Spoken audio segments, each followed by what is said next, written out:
Is it okay to ask an interview follow-up why the salary was lowballed when I'm overqualified? Sounds like you're not going to work for them, so why not? But they have zero upside to giving you an honest reply. As I understand it, legal requirements to state salary range are relatively new, and they screwed it up. Is the recruiting version of lying about your height. I would not ask them anything. You will never get a serious answer to a question like, why did you post a range and offer me the bottom? Instead, thank them for their time and let them know based on your experience, ability, fit with the company, including some curated notes from your interview, that you cannot accept less than 100K. You have to start high. This is a negotiation. That's the last time you contact them. They know what to do if they are negotiating. If they are not, they will not. I wouldn't feel badly about asking what qualities would define a candidate at the upper end of that range, and where they feel you were lacking in your application. They listed the range for the job that applies to the company. That is to say, you would never make less than 60K, and never more than 108K no matter how long you hold the position. Now companies do reevaluate this every so often, so the range could change. They don't want to hire in near the max salary, because then you would be maxed out sooner than you are expected to move to a new position in the company and stop receiving raises. Some companies provide an annual flat bonus to compensate those employees that are maxed out. The recruiters should not be using the company range if they have no intention on paying the max. If they really want to hire between 60K 70K, then that is what they should have posted. Lazy recruiters, if you ask me. There's a big gap between 60K and 90K.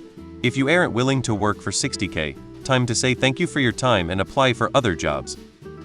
They are lowballing you to see how desperate you are. They are vultures. Yes. I would change the question just a little bit. What is it that makes you not qualified to be a senior? Perfectly acceptable. They will try to get the most experiences at the lowest pay. I have refused an offer over them offering $1 under my min number. Sometimes they call back and re-offer at a better pay, sometimes they don't. Always ask. Find out what factors they based it on. I doubt they will come up to your number. Are you basing 90K off comparable jobs in your area for people with your same skill set? They advertise higher than they are willing to pay to enlarge the applicant pool. See it all the time. There is a difference between maximum possible salary and starting salary. In the posting, they should have been more clear about their starting salary or starting salary range, or at least included language like salary for new employees typically begins at the lower end of the salary range. Most likely they just lie on the range.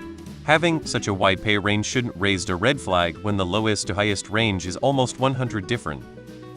They lied on the listing to get better candidates. Simple as that. You don't want to work for that company at all. Chances are they have another candidate they are fine with only asking 60K. They say, well, the other person you would be better. Let's throw a lowball and see if they bite. If not, well, hire the other one. When I hire, I tell the candidate the minimum and say we could pay more for the right candidate. I'd rather pleasantly surprise them with 20K more than tell them, sorry, we don't think you're worth the max rate. Cause we want to pay you as little as possible despite your qualifications. Next time, tell them anything in the range is fine, make you an offer. Then once you get the offer, negotiate. Yes, they might be wasting your time, like in this case, but once they offer you the job, you at least have a little bit of power. If you need a job and some income is better than none and you don't mind burning the bridge, take the job, keep looking for another job. Then leave when you get a job that respects your qualifications and will pay appropriately. I think negotiating wages is good, but it kinda depends on what they need and what you need. If you have something to offer that others won't have, then use that in your negotiations. Or maybe they are not comfortable taking a risk like that if they don't know how long you'll stay. But ultimately you decide what you need.